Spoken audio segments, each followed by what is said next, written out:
안녕하십니까? 이번에는 관세, 기술 전쟁 시작이라는 제목으로 여러분과 대화를 나눠보겠습니다. 부제는 암호화폐 간 전략적 준비자산 논쟁입니다. 22일 트럼프 미국 대통령이 인공지능 인프라 투자를 지원하겠다고 공식 발표를 했습니다. 전날 대통령은 백악관에서 오픈 AI 최고 경영자 샘 얼트먼, 이 사람이죠. 레리 앨리슨 오라클 회장, 이분이고요.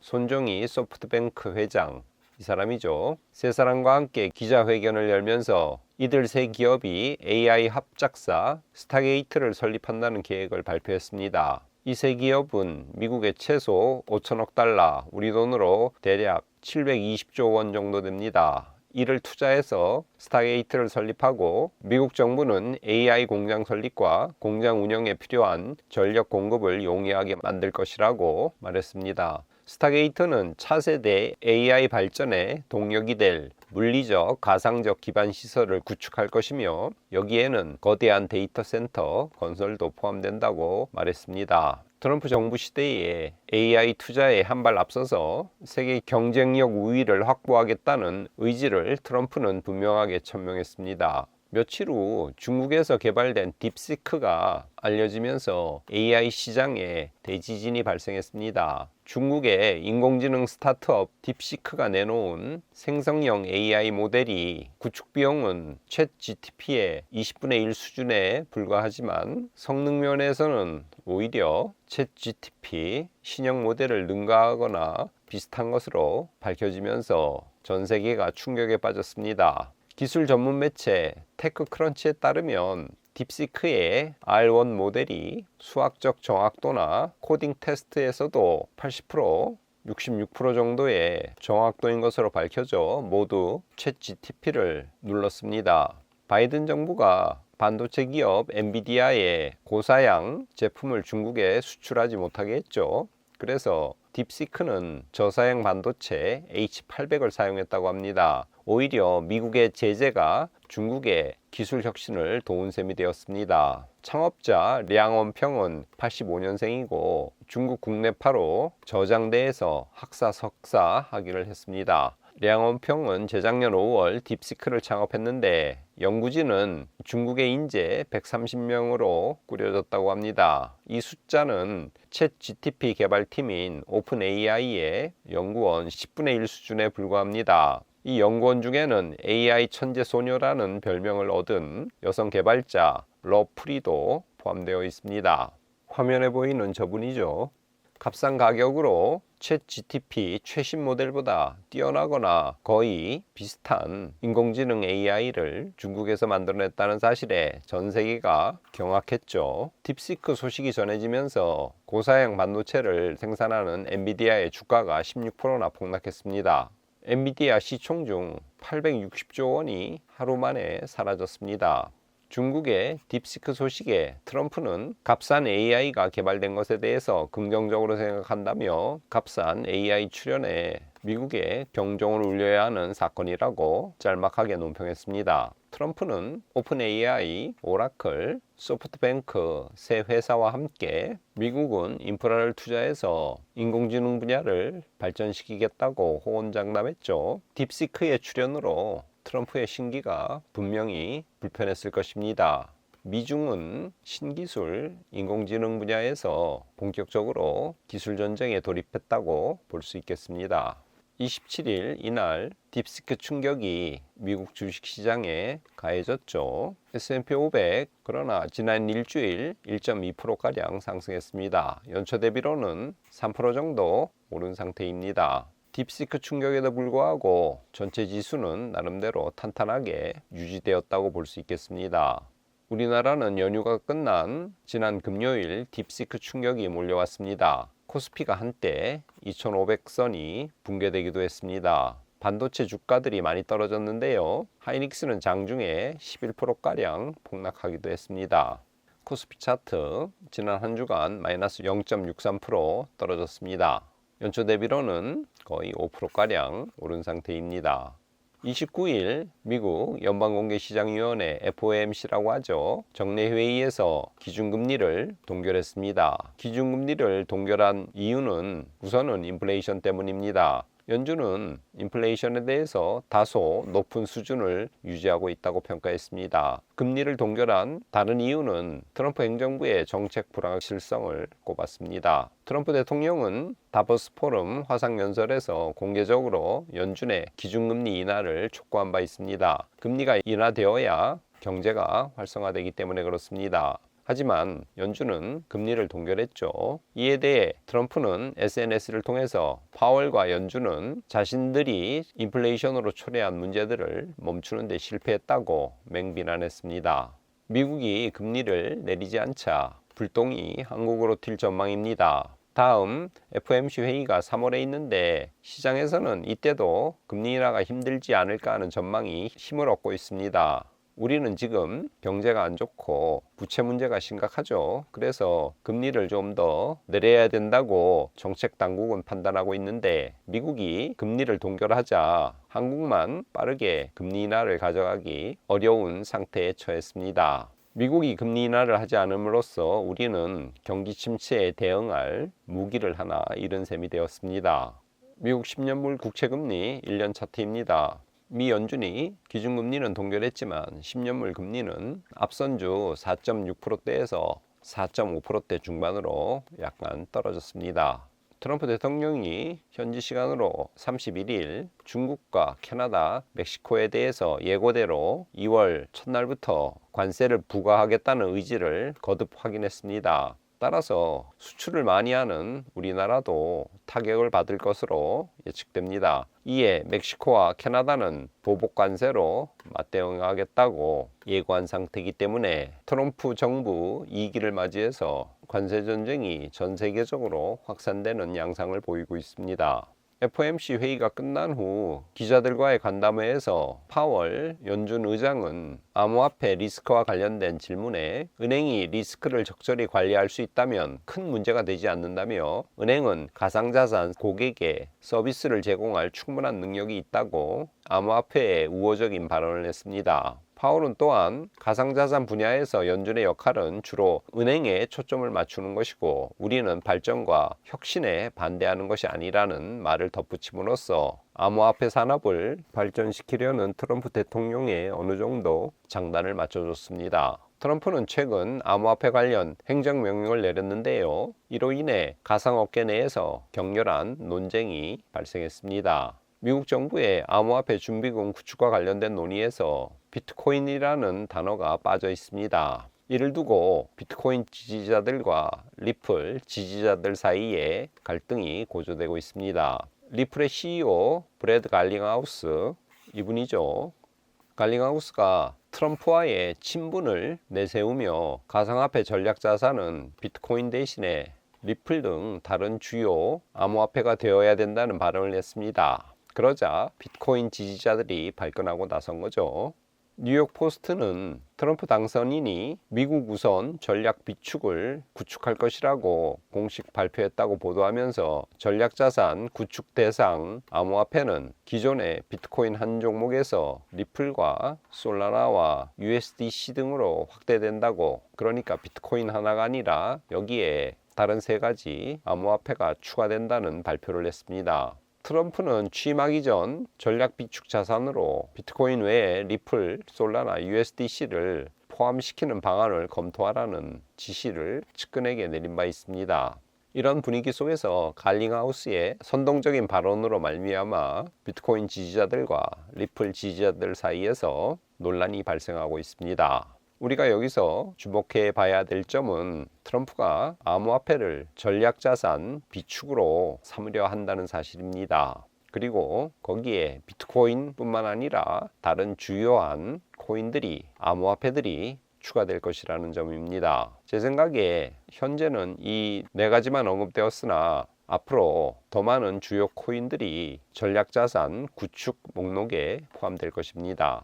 미국의 증권거래위원회 SEC가 비트코인과 이더리움의 혼합 ETF의 초기 승인을 발표했습니다. 물론 여기에 증권 신고 성격인 S1 양식의 승인이 있어야지만 거래가 가능합니다. 30일 SEC는 자산운용사 비트와이즈가 신청한 비트코인, 이더리움 혼합형 ETF 제안서에 신속 승인했다고 보도했습니다. 지난해 11월에 혼합형 ETF를 신청했는데 생각보다 빠른 2개월 만에 승인한 것입니다. SEC는 지난달에 해시덱스와 프랭클린 템플턴에서 신청한 이 혼합형 ETF도 승인한 바 있습니다. 트럼프 대통령의 취임 이후 알트코인 기반 ETF 승인에 대한 기대감이 커지고 있습니다. 비트와이즈는 도지코인을 추종하는 ETF도 제안했고요. 그레이스케일과 코인시어스는 라이트코인, 솔라나, 리플 기반의 ETF 신청도 해놓은 상태입니다.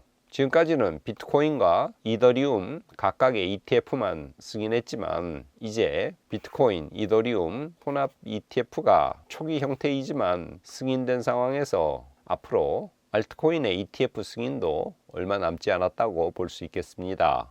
미국 유타주에서 공공기금의 5%를 디지털 자산에 투자할 수 있는 법안이 통과되었습니다. 점차 연기금뿐만 아니라 공공기관도 암호화폐에 투자할 수 있는 길이 열리고 있죠. 지난번 방송한 내용입니다. 블랙록 CEO 레리 핑크는 미국 증권거래위원회에 자산 토큰화를 승인해 줄 것을 촉구하고 있다는 내용의 뉴스를 소개시켜 드렸습니다. 이 자산 토큰화 관련해서 앞으로 큰 시장이 펼쳐질 것 같습니다.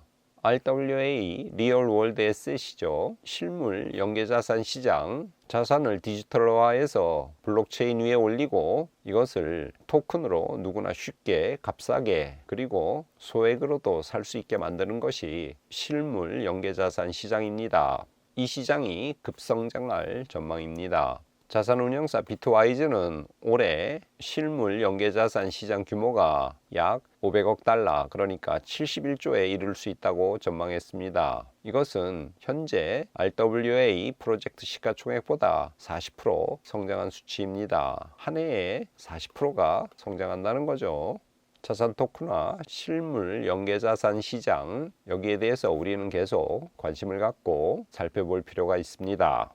뱅크 오브 아메리카의 CEO 브라이언 모이니안이 명확한 규제와 규칙이 만들어지면 가상화폐 결제에 뛰어들 것이라는 발언을 했다는 뉴스를 앞서 소개해 드렸습니다. 미국의 최대 암호화폐 거래소 코인베이스의 CEO 브라이언 암스트롱이 다보스 포럼에서 여러 비즈니스 리더들과 만난 다음에 소셜미디어 X, 이전 트위터죠. 여기에 디지털 자산 시장의 문이 활짝 열리고 있다고 전했습니다. 그는 은행, 자산운용사, 결제 서비스 기업 등 여러 금융기관들이 블록체인 기술을 도입하고 또 암호화폐 투자 확대를 가속하고 있어서 시장 참여자와 경쟁자가 점점 늘어날 것이라고 전망했습니다. 여기에는 특별히 트럼프 대통령의 친암호화폐 정책이 큰 영향을 미치고 있다는 말도 잊지 않았습니다. 암호화폐 시장이 크게 열리고 있고 글로벌 금융사들이 지금 대규모 진입을 예고하고 있는 상황입니다. 비트코인 가격 한번 볼까요? 지난주 약보합세로 마감했습니다. 연초 대비로는 약 9%가량 상승한 상태입니다. 지난 금요일 캡처한 차트인데요. 현재 비트코인 도미넌스가 59%입니다. 전체 코인 시총 중에서 비트코인 총액이 차지하는 비율을 표시한 것이 비트코인 도미넌스입니다. 지난 영상에서 말씀드렸듯이 비트코인 3차 고점대 도미넌스가 약 44%대였습니다. 이때였죠. 비트코인 도미넌스가 쭉 빠지면서 알트코인 가격이 오를 때 그때 비트코인이 고점을 찍습니다. 지금은 그때와 비교하면 굉장히 높죠. 최근에 비트코인 도미넌스가 계속 올라가고 있습니다. 이것이 40%대 초반으로 떨어질 때 그때가 이번 4차 사이클의 고점이 될 것입니다. 가끔씩 비트코인 도미넌스 차트 여러분께 알려드리겠습니다. 토탈3라는 차트도 있습니다. 비트코인과 이더리움을 제외한 나머지 알트코인의 전체 시총을 백분율로 나타낸 것입니다. 비트코인이 고점을 찍고 이어 이더리움도 고점을 찍고 나면 알트코인 랠리가 대략 한 달 내로 펼쳐지죠. 그리고는 사이클이 끝나면서 하락장이 연출됩니다. 21년 11월 상순이 비트코인 3차 고점기였습니다. 이때 보시면 토탈3의 차트가 가장 높이 치솟았죠. 지금은 아직 비트코인의 4차 고점이 오지 않았습니다. 앞선 차트 비트코인 도미넌스가 40%대 초반으로 떨어질 때가 비트코인의 고점이기 때문에 그렇습니다. 그렇다면 이 토탈3 차트 앞으로도 상당히 많이 올라가야 될 것입니다. 이 토탈3 차트도 가끔씩 여러분께 소개해 드리겠습니다. 금 얘기만 잠깐 하고 정리하고 마치겠습니다. 중국의 값싼 AI, 딥시크 또는 무역 전쟁 등 여러 가지 시장의 불안 현상이 발생하면서 금으로 자산이 몰리고 있습니다. 지난 한 주 1.7%가량 올랐습니다. 그래서 연초 대비로 금 가격 벌써 6% 이상 상승했습니다. 곧 금 한 돈에 60만 원까지 오르는 것 아니냐는 우려가 나올 정도로 금 가격이 많이 오르고 있습니다.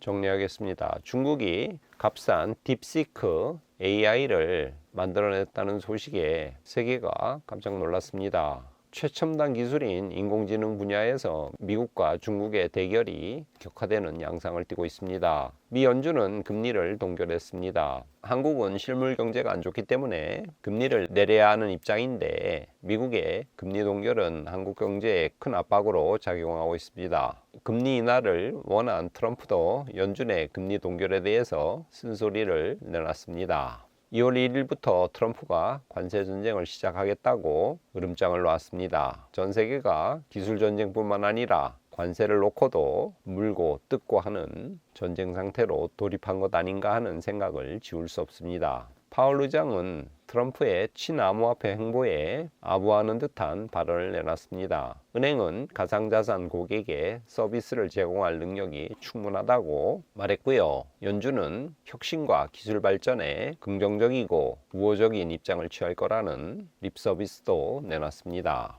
공공기금을 통해서 디지털 자산을 투자할 수 있는 법안들이 미국 각 주에서 속속 통과되고 있습니다. 연기금뿐만 아니라 공공기금까지도 암호화폐 시장으로 뛰어들고 있습니다. 트럼프의 행정명령을 통해서 암호화폐 전략적 준비자산 논쟁이 촉발되었습니다. 비트코인뿐만 아니라 리플 등 다른 주요 암호화폐까지도 포함시킬 것을 고려하라는 트럼프의 지침에 특별히 비트코인 지지자들과 리플 지지자들 사이에서 말다툼이 발생하고 있습니다. 미국이 암호화폐를 전략적 준비자산으로 채택하겠다고 하는 발상, 그리고 여기에 여러 주요 코인들이 포함될 것이라고 하는 예상은 전혀 근거 없는 추론은 아닐 것입니다. 이번 주는 이사야서 40장 30절에서 31절 말씀을 가져왔습니다. 제가 읽어보겠습니다. 소년이라도 피곤하며 곤비하며 장정이라도 넘어지며 쓰러지되 오직 여호와를 앙망하는 자는 새 힘을 얻으리니 독수리가 날개치며 올라감 같을 것이요 다른 박질하여도 곤비하지 아니하겠고 걸어가도 피곤하지 아니하리로다. 여기서 잘 이해가 안 되는 단어 곤비라는 표현이 두 번 나옵니다. 먼저 피곤하며 곤비하며를 공동번역으로 보니까 힘이 빠져 허덕이겠고로 번역해 놨습니다. 두 번째 다른 박질하여도 곤비하지 아니하겠고 이 표현은 아무리 뛰어도 고단하지 아니하고로 공동번역은 번역해 놨습니다. 즉 앞에 곤비는 허덕인다는 뜻으로 뒤에 곤비는 고단하다는 말로 쉽게 바꿔놨습니다. 이사야는 소년이라도 피곤하며 곤비하며 장정이라도 넘어지며 쓰러지되라고 어려운 상황을 묘사해 놨습니다. 공동번역은 소년을 청년으로 대체해 놨습니다. 청년도 힘이 빠져 허덕이며 장정도 비틀거리는 그런 현실, 때로 우리는 이런 어려운 현실에 처할 수 있습니다. 하지만 오직 여호와를 앙망하는 자, 공동번역은 이것을 믿고 바라는 자로 풀어놨습니다. 앙망하는 자는 새 힘을 얻는다고 이사야는 말하고 있죠. 그러면서 새 힘 얻는 것을 비유적으로 먼저 독수리가 날개치며 올라갈 것 같을 것이라고 이야기하고 있습니다. 그리고 두 번째로는 아무리 뛰어도 고단하지 않고 걸어가도 피곤하지 않을 것이라고 예를 들어놨습니다. 먼 길을 가다 보면 지치고 피곤해지는데 여호와를 믿고 바라면 그런 일이 없다는 거죠. 이미 말씀드린 대로 인생은 희로애락의 연속입니다. 기쁘고 노엽고 슬프고 즐거운 일들이 교차적으로 발생하죠. 기쁠 때나 즐거울 때는 문제가 안 되는데 문제는 우리가 노여워할 일이 생기거나 슬픔에 빠질 때입니다. 이때에도 우리가 여호와를 앙망하면, 여호와를 믿고 바라면 넘어져 쓰러지지 않고 새 힘을 얻는다고 이사야 선지자는 얘기하고 있습니다. 그 경우에 두런두런 시청자 여러분, 이사야의 말씀처럼 오직 하나님을 앙망하여 새 힘을 얻는 이번 한 주가 되시기를 기원합니다. 오늘은 이것으로 마치겠습니다. 끝까지 시청해 주셔서 감사합니다.